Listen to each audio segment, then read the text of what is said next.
আসসালামু আলাইকুম ওরহমতুল্লাহি ওবরাকাতুহ। ইন্নাল হামদুলিল্লাহ আলহামদুলিল্লাহি ওয়াকাফা ওয়া সালামুন আলা ইবাদিহিল্লাযিনা ইসতাফা। আম্মা বা'দ, ফাআউযু বিল্লাহি মিনাশ শাইতানির রাজীম। বিসমিল্লাহির রহমানির রহিম। ওয়ালা তুতি' কুল্লা হাল্লাফিম মাহিন হাম্মাযিম মাশশাইম বিনামিন মান্না'ইল লিল খায়রি মু'তাদিন আথীম উতুল্লিম বা'দা যালিকা জানিম। সাদাকাল্লাহুল আলিয়্যুল আযীম। আমি শুকরিয়া আদায় করছি সেই মহান রব্বুল আলামিনের উপরে, যিনি আপনাকে আমাকে অত্যন্ত মায়া করে স্নেহ করে সৃষ্টি করেছেন।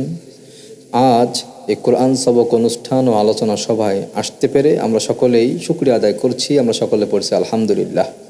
লক্ষ কোটি দ্রুত সালাম পেশ করছি সে বিশ্ব মানবতার মুক্তির দূত, আপনার আমার নবী, বিশ্ব নবী, আকায়ে নামদার তাজেদারি মদিনা, নবী মুহাম্মদুর রাসূলুল্লাহ সাল্লাল্লাহু আলাইহি ওয়াসাল্লামের উপরে।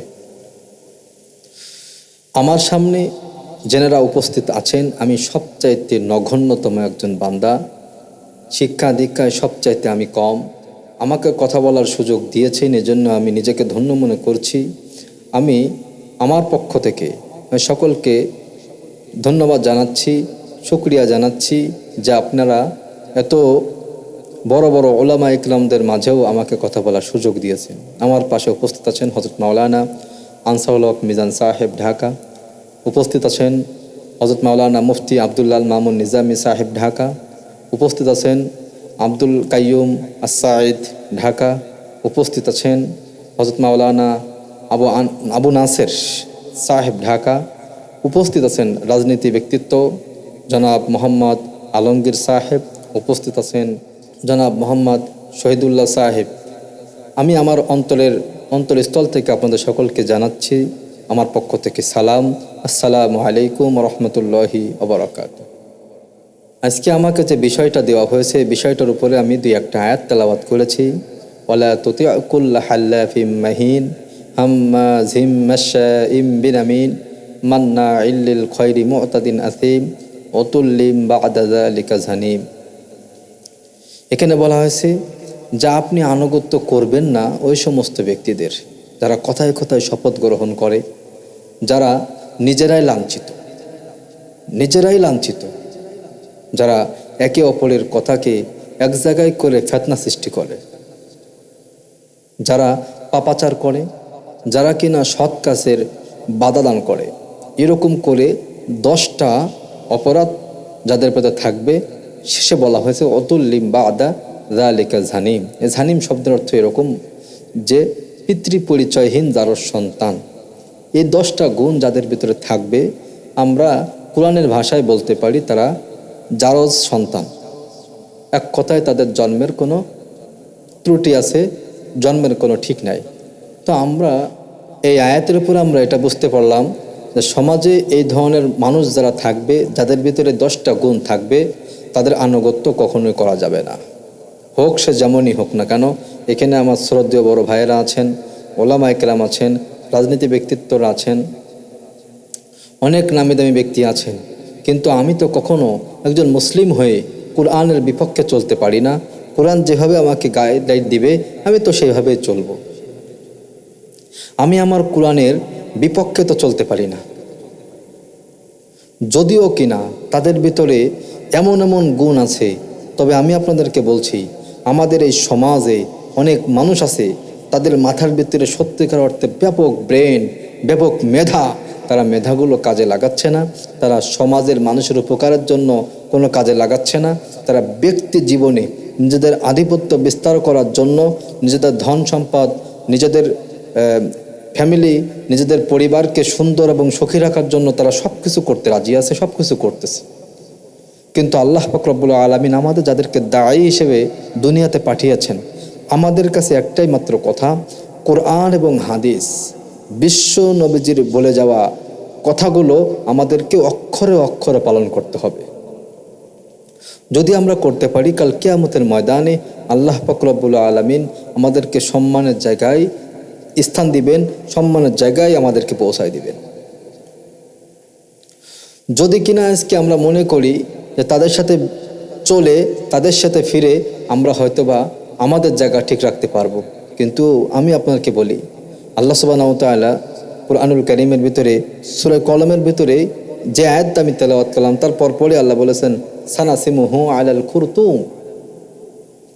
আপনি তাদের সাথে আজকে বেড়াচ্ছেন, ঘুরতেছেন, আল্লাহ সুবহানাহু ওয়া তাআলা কিয়ামতের ময়দানে তাদের গায়ে একটা দাগ লাগাই দিবেন। দাগ, খুরতুম এটা হচ্ছে নাসিকা, একটা দাগ লাগাই দিবেন। এই দাগের কারণে পুরো মানুষ জাতি তাকে দেখে বুঝে ফেলবে যে দুনিয়াতে থাকা অবস্থায় ওই 10টা অপরাধী এই সমস্ত ছিল।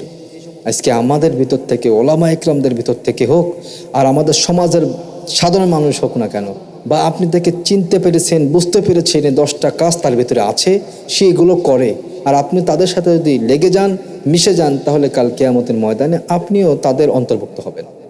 আমি আপনাদের ছোট্ট একটা উদাহরণ দিব, উদাহরণ দিয়ে আমি আমার কথা শেষ করব ইনশাআল্লাহ। হযরত ইউসুফ আলাইহিস সালামের ভাইরা ছিল 10 জন। এই 10টা ভাইয়ের মাথার ভিতরে এত পরিমাণ জ্ঞান ছিল, মেধা ছিল, তীক্ষ্ণ বুদ্ধি ছিল, যা শুনলে আপনার অবাক হয়ে যাবে। ইউসুফ আলাইহিস সালামের ভাইরা একদিন এক রাস্তা দিয়ে যাচ্ছেন, যাইতে যাইতে হঠাৎ করে এক ভাই বলে ফেললেন যে রাস্তা দিয়ে একটা গাভী গেছে, আমরা যাওয়ার আগে রাস্তা দিয়ে একটা গাভী গেছে। সাথে সাথে আর একটা ভাই বলে উঠল যে গাভীটা গেছে সে চোখ কানা, এক চোখ কানা, এক চোখে সে দেখতে পারে না। আর একটা ভাই বলে উঠল যে গাভীটা আমাদের আগে রাস্তা দিয়ে গেছে সে 6 থেকে 7 মাসের গাভীন। এইভাবে করে বলতেছে। ঠিক ওই সময় ওই এলাকারই একজন লোকের গাভী হারায় গেছে। তিনিও গাভী খুঁজতেছেন, খুঁজতে খুঁজতে হঠাৎ করে শুনে যে কারা যেন আমার গাভী নিয়ে গবেষণা করতেছে। দলে চলে আসলেন, তাদেরকে আটকালেন। আটকানোর পরে বলতেছে, তোমরা আমার গরু সম্বন্ধে সব কিছুই জানো, তোমরা আমার গরু নিছো। তখন তারা বললেন, না না, আপনার গরু আমরা চুরি করিনি, আমরা চুরি করতেই পারি না, আমরা পয়গম্বরের পরিবার, আমরা চুরি করি না।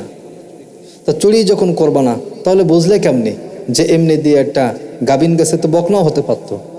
কয় আইডিয়া করে বলছে। তাহলে বললে কেমনি যে গরুটা অন্ধ ছিল, এটাও আইডিয়া করে বলছে।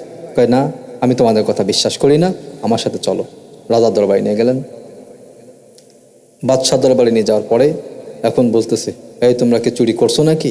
তো বললেন যে আমরা পয়গম্বরের পরিবারের মানুষ, পয়গম্বরের সন্তান, আমরা চুরি করতে পারি না। তো যখন মেহমান, ওদেরকে বসতে দিলেন। আগে খাওয়া দাওয়া করবে, তারপর অন্য কথা, বিচার হবে পরে। তো যখন খাইতে বসছে, রুটি দিয়ে নাস্তা দিচ্ছে, দেওয়ার পরে 10 ভাইয়ের ভেতরে দেখেন এত বুদ্ধি মাথায়, এত নলেজ। যখন তারা খাইতে বসছে, বসার সাথে সাথে একজন বলে উঠছে যে রুটি যে বানাইছে ইনি একটু অসুস্থ।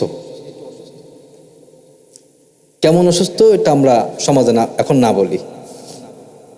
তখন রাজা খোঁজ নিয়ে দেখেন যে সত্যি নাস্তা যে তৈরি করতেছে এর সমস্যা আছে।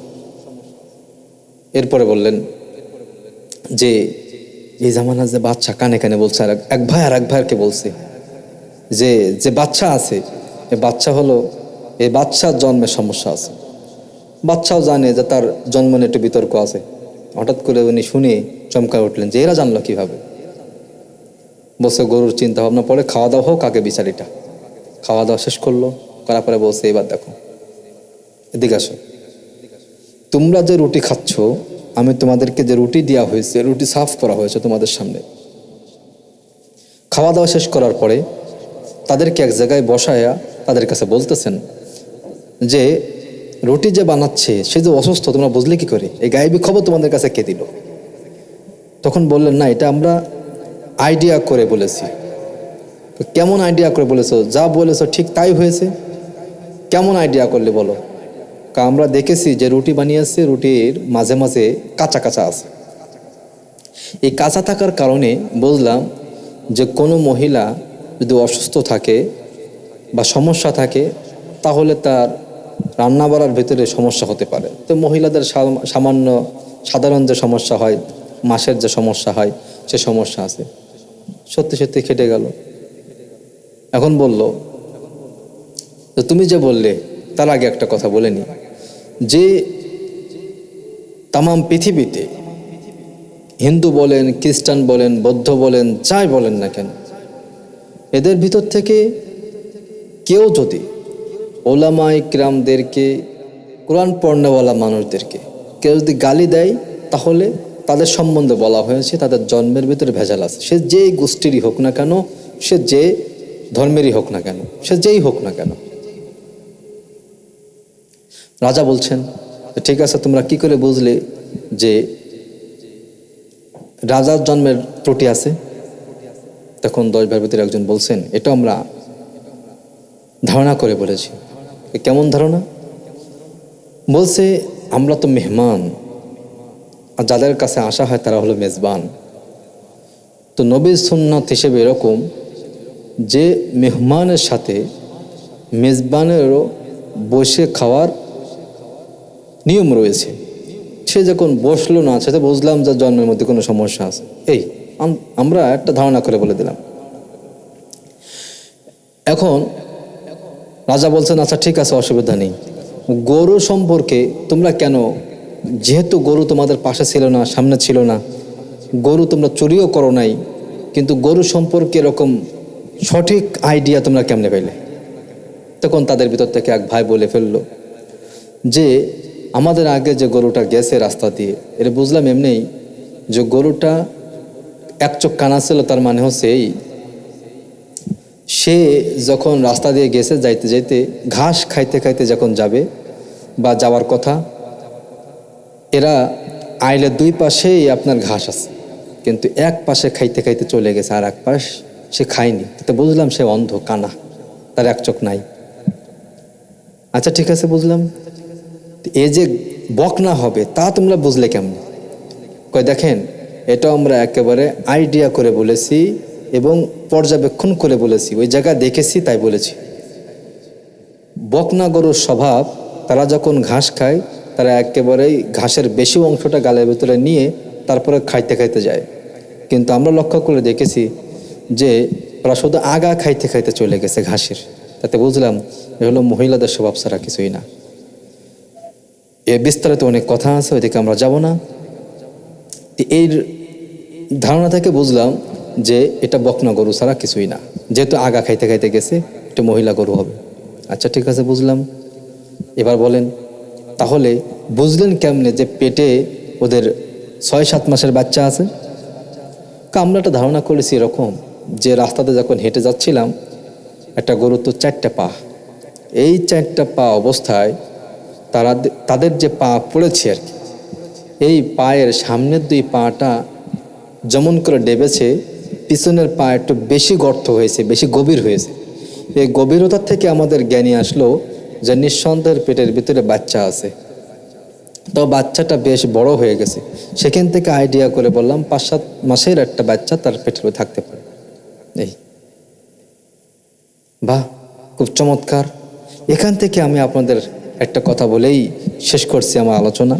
সেটা হচ্ছে এই যে আল্লাহ পাক রব্বুল আলামিন এত জ্ঞান সম্পন্ন ব্যক্তি, এত তীক্ষ্ণ মেধা, ব্রেন, ওরা কি পারতো না হজরতে ইউসুফ আলাইহিস সালামকে কুয়ার ভিতরে ফেলায় দিয়ে যে নাটকটা করেছিল? মনে আছে সকলের? ঘটনাটা এরকম, বাবার কাছে জামা নিয়ে গিয়ে বকরি জবাই করে তার রক্ত জামায় লাগায় বাবার কাছে, যে নাটকীয় কান্না,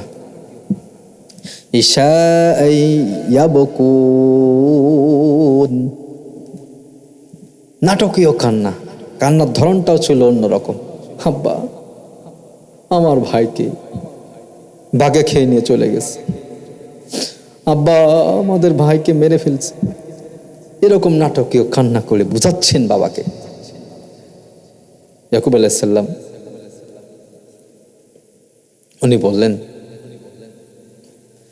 যে আরে কি শিকারি বাঘ আমার ইউসুফকে খেয়ে চলে গেল, কিন্তু জামাটা ছিল না। দেখেন, আমি আপনাদেরকে বোঝানোর জন্য কথাটা বলেছি এই জন্যই যে ওদের মাথার ভিতরে, 10 ভাইয়ের মাথার ভিতরে যে পরিমাণ ব্রেন, বুদ্ধি, ওরা কি পারতো না জামাটা ছিঁড়ে বাবার কাছে নিয়ে যেতে? অবশ্যই পারতো, কিন্তু মহান রব্বুল আলামিনের ইচ্ছা তাদেরকে ধরিয়ে দেওয়া। তারা সব কিছু করেছে কিন্তু জামাটাকে ছিঁড়তে ভুলে গেছে। তো আমাদের সমাজেও যদি কোনো মানুষ আজকে কোনো অপরাধ করে, অপরাধ করার পরে মহান রব্বুল আলামিন তাকে একদিন না একদিন ধরিয়ে দিবেই দিবে। সে কোনো না কোনো অপরাধ করার পরে তার সাক্ষী সে নিজেই হয়ে যাবে, কোনো না কোনো একটা ভুল সে করে যাবে। তা আমি এই মজলিস থেকে, এই আলোচনা সভা থেকে এটাই আমি আপনাদের কাছে মেসেজ দিব যে আমাদের সমাজে যারা অপরাধ করে এই 10টা গুণে গুণান্বিত, আমরা তাদের পাশে নেই, আমরা তাদের কাছে থাকবো না। ওলামায়ে কেরাম সবসময় নিরঙ্কুশ, নির্ভেজাল, পরিষ্কার পরিচ্ছন্ন থাকবে।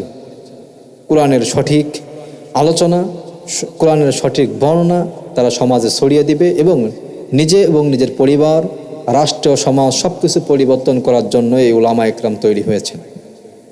তো আমি আজকে উদারত আহ্বান জানাবো, আমি আমার ভাইদেরকে, ওলামায়ে কেরামদেরকে সাক্ষী রেখে ছোট্ট কথা শেষ করব এখানেই। আমি একটা কথা বলেই শেষ করছি, সেটা হচ্ছে এই যে আমাদের সমাজটাকে কোরআনের আলো দিয়ে আলোকিত করতে হবে, হাদিসের আলোকে আলোকিত করতে হবে এবং আমাদের সমাজে, আমাদের রাষ্ট্রে যেখানে যে সমস্যা আছে, হযরত ওমরে ফারুকের মতন প্রতিটা রাত্রে রাত্রে মানুষের বাড়িতে বাড়িতে যে খোঁজ নিয়ে আসবে, এরকম দৃঢ় মন মানসিকতা, এরকম সুন্দর মন মানসিকতা যাদের থাকবে সমাজে, আমরা এই সমস্ত লোক দেখতে চাই। আপনারা যারা এই আয়োজন করেছেন, আপনাদের সামনে অল্প কিছু কথা আমি বলেছি, এই কথার থেকে ভুল ত্রুটি হইলে আমাকে মাফ করে দিবেন। এখান থেকে আমরা যে শিক্ষাটা নিচ্ছি হলো এই যে কুরআন এবং হাদিসের আলোকে যে মানুষ সমাজ গড়তে চায়, যারা কোরআনের পক্ষে থাকতে চায়, আমরাও তাদের সঙ্গে থাকতে চাই। আল্লাহ পাক রব্বুল আলামিন আমাদের সকলকে কবুল করুন, আমিন। ওমা তৌফিক ইল্লা বিল্লাহ। আসসালামু আলাইকুম ওয়া রাহমাতুল্লাহি ওয়া বারাকাতুহু।